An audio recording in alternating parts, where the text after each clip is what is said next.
الحمد لله رب العالمين والصلاة والسلام على سيد المرسلين ما بعد فأعوذ بالله من الشيطان الرجيم بسم الله الرحمن الرحيم الصلاة والسلام عليك يا رسول الله وعلى آلك وصحابك يا حبيب الله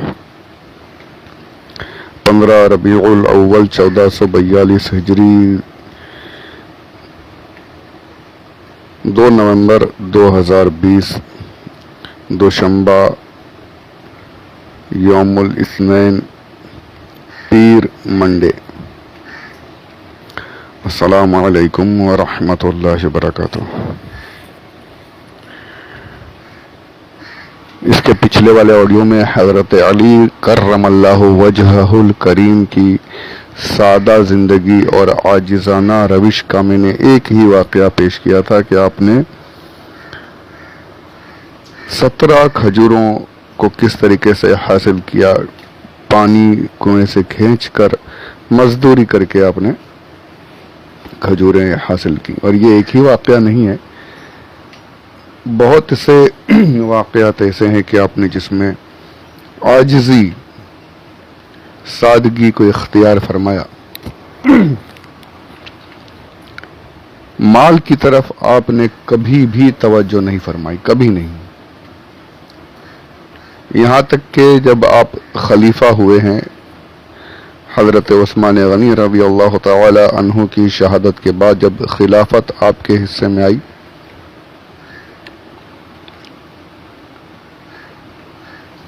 آپ کا یہ عالم تھا کہ سادہ لباس، کوئی بھی ایسا معاملہ نہیں تھا کہ جس سے تکبر جھلکتا ہو. بالکل سادگی والا لباس زیب تن فرماتے، اور وہ بھی ایسا کہ لوگ بولتے کہ حضور کوفہ کا بیت المال سونے چاندی سے بھرا ہے، اس میں آپ کے اہل و عیال کا حصہ ہے، آپ اس میں سے لے کیوں نہیں لیتے؟ یعنی ابن کوفہ کہا کیونکہ آپ نے اپنے دارالخلافہ مدینہ المنورہ سے آپ کنہی وجوہات کی بنا پر ہٹ گئے تھے. اسلام پھیلتا جا رہا تھا، عراق میں بھی اسلام کی آمد ہو چکی تھی، اچھا خاصا یعنی ماحول، اسلامی ماحول ہر طرف بنتا جا رہا تھا. تو کوفہ کو آپ نے دارالخلافہ مقرر فرمایا تھا. تو کوفہ والے بولتے تھے کہ حضور آپ یہ ایسے بالکل کپڑے آپ پہنتے ہیں، بال بچے آپ کے گھر والے بھی بالکل ان کا حصہ ہے، آپ دیجئے، اس میں سے لیجئے. آپ صاف منع کر دیتے نہیں. یعنی آپ کا قول ہے کہ آپ نے فرمایا کہ اے دنیا مجھ سے دور ہو، اے دنیا مجھ سے دور ہو، میں نے تجھے 3 طلاق دے دیے. 3 طلاق کا مطلب پتہ ہے نا کہ 3 طلاق اگر ایک ساتھ دے دیا جائے تو طلاق مغلظہ ہو گئی، یا وہ کبھی حلال نہیں ہو سکتی جب تک کہ وہ حلالہ وغیرہ نہ ہو، تب تک کہ وہ بیوی سے دوبارہ نکاح نہیں کر سکتا. یعنی آپ نے یہ فرمایا کہ دنیا میں نے تجھے 3 طلاق دے دی، یعنی اب میرے لیے تو حلال ہے ہی نہیں. اللہ اکبر. یہ لوگ تصوف کی باتیں کرتے ہیں نا، آج بھی صوفیاء کرام بنے گھوم رہے ہیں. کچھ ہیں جاہل پیر، ڈھکوسلے کرنے والے. ہم صوفی ہیں اور ان کا دیکھیں تو ان کے بینک بیلنس، ان کے مکانات، ان کے فلیٹ سب کچھ موجود ہے، پھر بھی وہ صوفی ہیں. دیکھیں تصوف یہ ہے. یہ حضرت علی ہیں. حضرت علی کی محبت کا دعویٰ کرنے والے بہت مل جائیں گے. حقیقی معنوں میں محبت اور عمل کرنے والے بہت کم ملیں گے. اللہ ہمیں جھوٹے دعووں سے بچائے، صحیح معنوں میں محبت کرنے والا بنا. میں یہ بالکل جائز ہے، مال حلال طریقے سے کمانا اور بال بچوں کے لیے اچھی پرورش کے لیے رکھنا، کوئی اس میں گناہ نہیں ہے. یہ بات اور ہے کہ سب حساب و کتاب ہوگا ہر چیز کا. لیکن عزیمت ایک ہوتا ہے اجازت اور ایک ہوتا ہے عزیمت. کمانے کی اجازت ہے لیکن ترک کرنا یہ عزیمت ہے، یہ عظمت ہے. بڑی بات کیا ہے؟ چھوڑ دو. اب وہ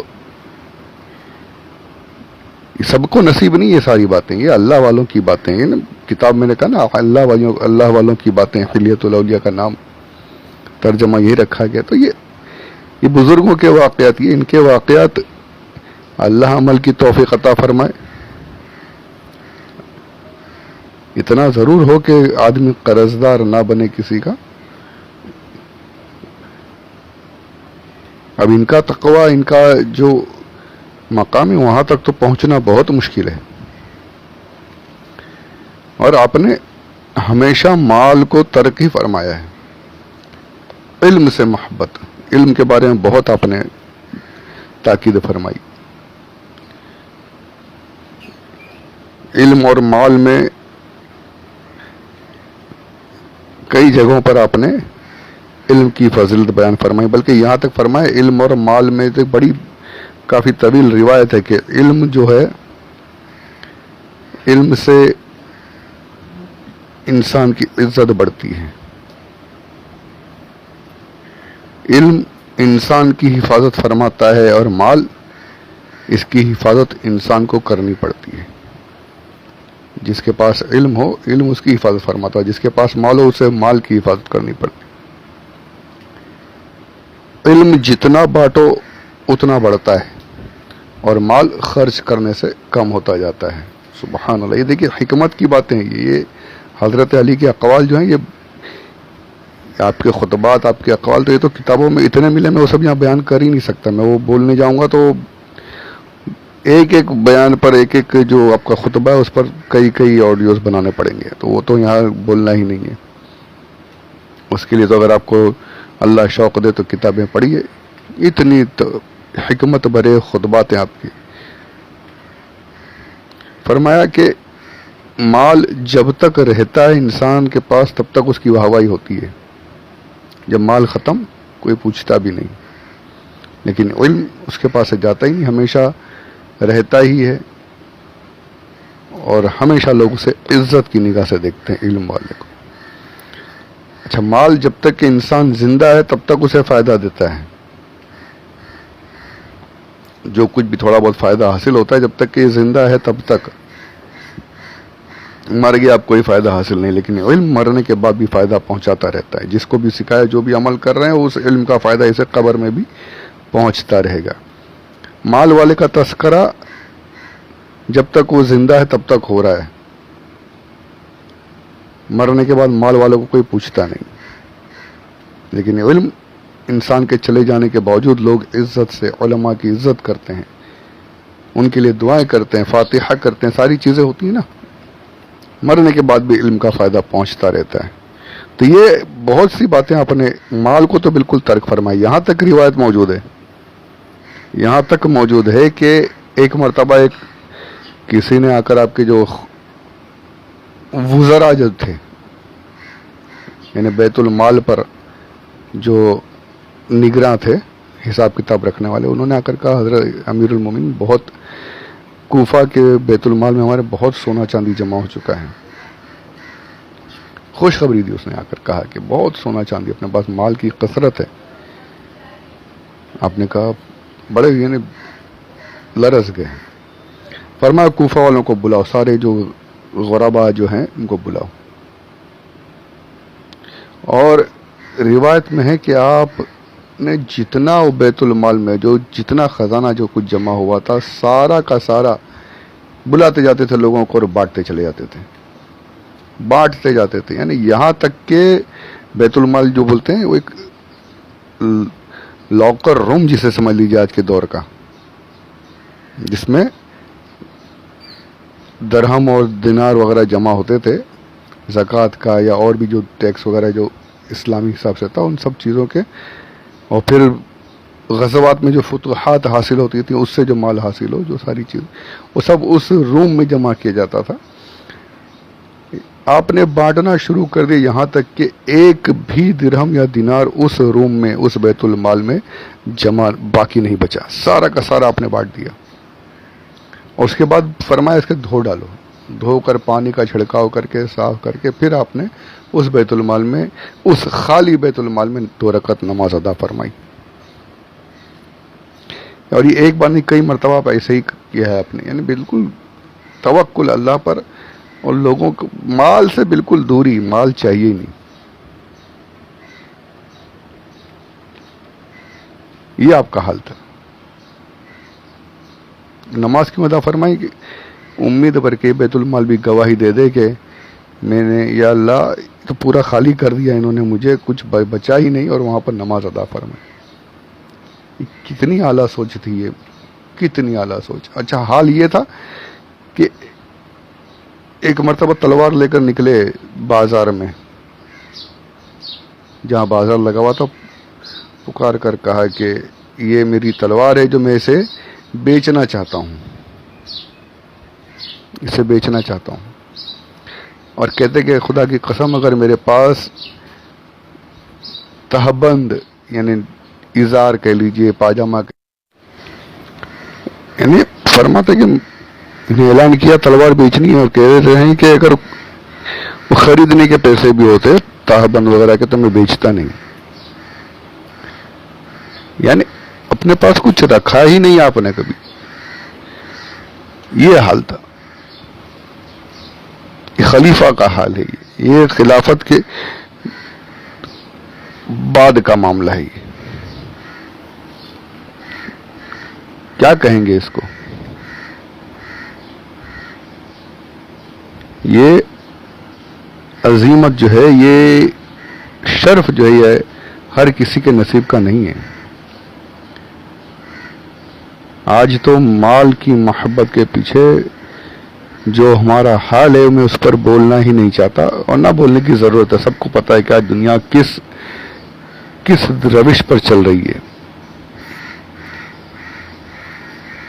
میں یہ نہیں کہتا کہ مال کمانا غلط ہے، جی نہیں، ضروری ہے.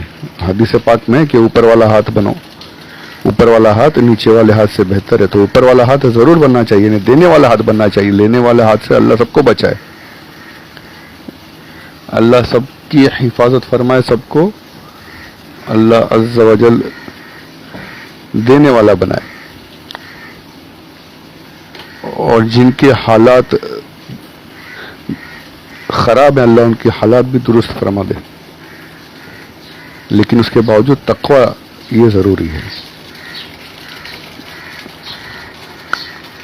اور آپ کا عالم یہ ہے کہ خلافت کے باوجود کھانے کے لیے کیا ہے بتائے. ایک روایت کرتے ہیں تابعی کہ میں آیا، حضرت علی نے مجھے ایک جگہ گورنر بنایا تھا، میں وہاں سے کسی کام سے آپ کی خدمت میں آیا، دربان وغیرہ کچھ تھا نہیں، میں سیدھا اندر چلا گیا. سلام کر کے عرض اندر داخل ہوا، دیکھا تو آپ ایک تھیلی میں سے کچھ نکال کر اسے پانی میں پیالے میں رکھ کے تناول فرما رہے ہیں. میں نے سوچا کیا ہے پتہ نہیں. حاضر ہوا، حضور مجھے بھی کچھ عطا فرمائے. آپ نے تھیلے میں سے نکالا تو ستو تھے، سوکھے ہوئے ستو. ستو ایک قسم کا جو کا بنا ہوا ہوتا ہے، جسے پانی میں ڈال کر گھولیں تو گھل جاتا ہے اور اسے پیا جاتا ہے. غذا کے طور پر لوگ استعمال کرتے تھے. صوفیہ کرام کے یہاں تو یہ بہت رہا، بہت سے واقعات میں آپ کو ملے گا. وہ حیران ہو گئے کہ وقت کے خلیفہ ہیں اور یہ کیا ستو کھا رہے ہیں، ستو کو پی رہے ہیں پانی. پر میں سے کچھ چھپا کے رکھنے کے لیے میں نے تھیلا بند کر کے نہیں رکھا ہوا. یہ ستو ہے اس میں، اور بند اس لیے کیا ہوا کہ کہیں گر کر ضائع نہ ہو جائے اور میں پھر کسی اور چیز کا محتاج ہو جاؤں. اللہ، یہ خلیفہ کا عالم ہے. اس کے پہلے آپ نے تو تمام تینوں جو خلفائے ثلاثہ گزرے ان کے بھی حالات آپ نے سنے. یہاں بھی وہی حال ہے. وہی یعنی اس قدر جو ہے، اللہ اللہ. تو یہ ہمارے خلفاء کا حال ہے. اور یہ آج ہمارے مسلمان جو بڑے ہیں، ہمارے منسٹر، کارپوریٹرز جو بھی ہیں، یہ سب سن لے تو میں سمجھتا ہوں کہ وہ اپنے آپ کو سوچنے پر مجبور ہو جائیں کہ ہم صحیح معنی میں مسلمان بچے بھی ہیں کہ نہیں. حکومت کا مطلب یہ نہیں کہ اپنا ہی بھرتے رہو. حکومت یہ ہوتی ہے. تو یہ حضرت علی رضی اللہ تعالی عنہ کی کچھ ہی واقعات جو ہیں خلافت کے تعلق سے، آپ کی سادگی کے تعلق سے میں نے عرض کیے ہیں. انشاءاللہ اس کے اور بھی چند واقعات آپ کی زندگی کے عرض کریں گے انشاءاللہ آگے. اللہ عز و جل قبول فرمائے بولنے کی، جو اگر کچھ غلط ہوا تو اسے معاف فرمائے، ہم سب کو یاد رکھ کر عمل کرنے کی کوشش کی توفیق نصیب فرمائے. آمین بجاہ النبی الامین.